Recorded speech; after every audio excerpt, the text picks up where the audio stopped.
안녕하세요. 지표로 보는 시장 해설의 권혁태입니다. 인덱스 ETF로 투자 자산 키우기 라는 제목으로 계속 시리즈를 이어갈 예정입니다.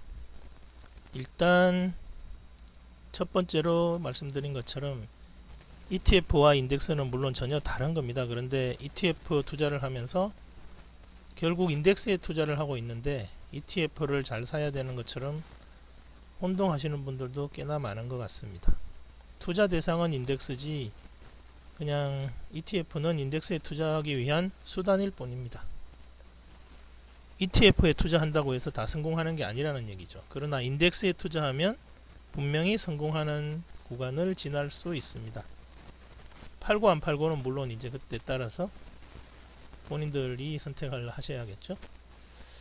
일단은 오늘은 ETF 선택 조건을 먼저 말씀드릴까 합니다. 첫 번째로 거래량과 거래 대금이 많아야 합니다. 대부분의 ETF가 지금 많이 요즘 매매가 되는 것들 중에 이제 코덱스 반도체라는 게 있거든요. 얘는 기본적으로 호가 단위가 약 4%입니다.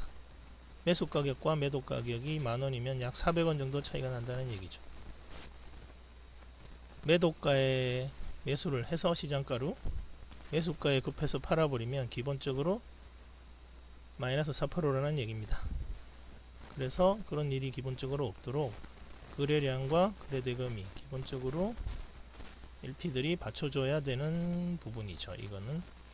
그리고 유동성 공급자를 확인해야 하는데 유동성 공급자는 ETF를 만든 회사들 누군지 좀 보셔야 됩니다.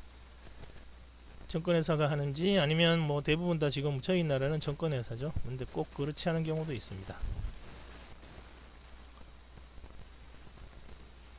유동성 공급자가 왜 중요한지는 뭐 나중에 말씀드리겠습니다. ETN 같은 상품 같은 경우에 잘못하면 공급회사가 망하면 내가 산 펀드는 휴지 조각이 될 수도 있거든요. 자세한 사항은 다음에 말씀드리고요.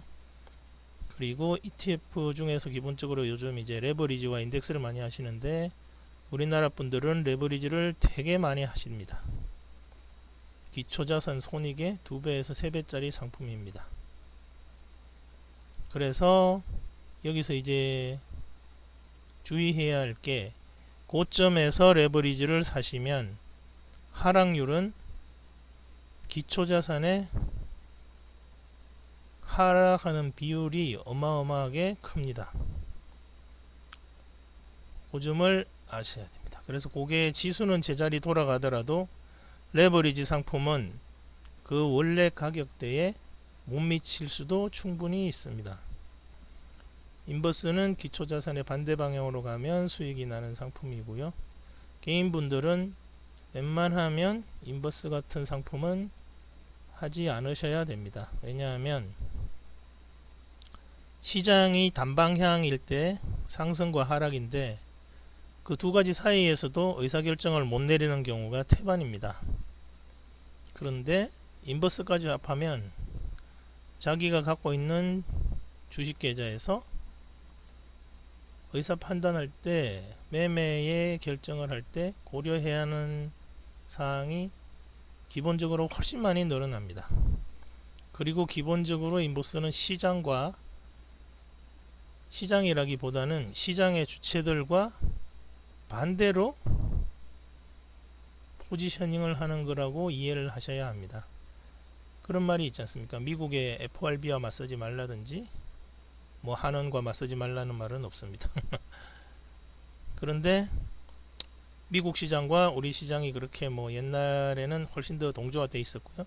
지금은 중국 때문에 좀 동조화 정도가 약해졌는데 역시나 그게 인버스를 산다는 것 자체가 FRB와 반대로 가는 포지션이라는 걸 알고 계셔야 됩니다.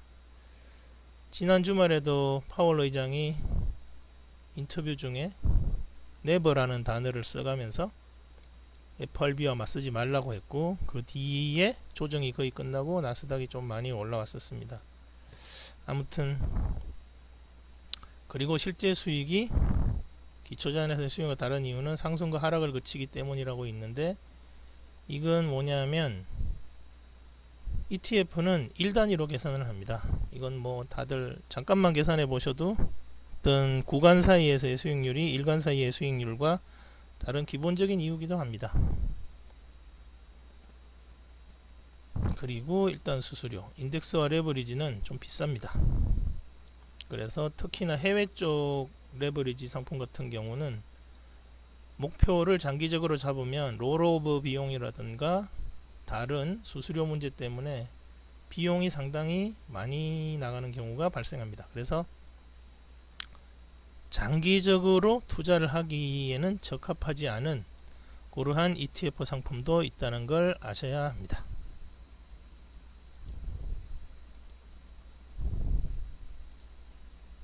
그리고 NAV 값이라고 있는데, 사실 순자산 가치 계산할 때 뭐 선물이나 옵션의 가격 계산 모형하고 비슷하다고 생각하시면 됩니다.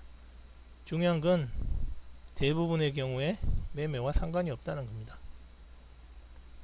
얼마 전 문제가 됐던 원유 선물 ETN의 경우에 관련은 있지만, 그래서 뭐 순자산 가치와 전혀 동떨어진 그런 가격대에서도 많이 발견되었습니다. 그런데 원유 선물 같은 경우는 이게 실물 인수를 해야 되거든요. 그래서 실물 인수를 하느니 그냥 약 마이너스 30불 밑에 정도 수수료를 내고 롤오버 시킨 거라고 보시면 됩니다.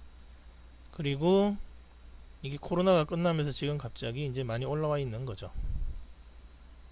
원유 선물을 매도했었던 뭐 포지션 갖고 있던 그런 매매 주체들은 그렇게 해서라도 살아남아야 했을 겁니다.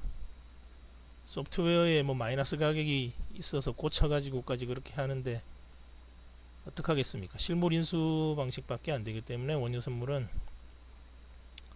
아무튼 원유 같은 공급자 우선 순위의 금융 상품들은 사실 개인들이 투자하기에는 적합치 않다고 저는 보고 있고, 뭐 전혀 추천해드리지 않습니다. 이제 그리고 또 하나 중요한 게 ETF가 목표 지수를 얼마나 잘 따르고 있는지가 중요합니다. 소위 뭐 베타 값이라고 하죠. 기초자산이 1 올라가는데 ETF가 1이 안 올라가면 이건 아닌 겁니다. 뭐 사기나 마찬가지죠. 그리고 분배금이 있는데 이걸 이제 일종의 배당으로 생각하셔서 매매하시는 분들도 꽤 있습니다. 그리고 어떤 채권 쪽 ETF나 이런 쪽에서는 이걸 이제 뭐 픽스드 인컴이라고 하죠. 월 고정적으로 받는 어떤 ETF 투자 전략 중에 하나로 받아들이는 분들도 꽤나 있습니다. 분배금이 우리나라 ETF랑 비교하면 대체적으로 많이 높습니다. 네. 지금까지 약 9가지 정도 선택 조건 알아봤고요. 시간이 길어져서 다음에 또 올리도록 하겠습니다. 감사합니다.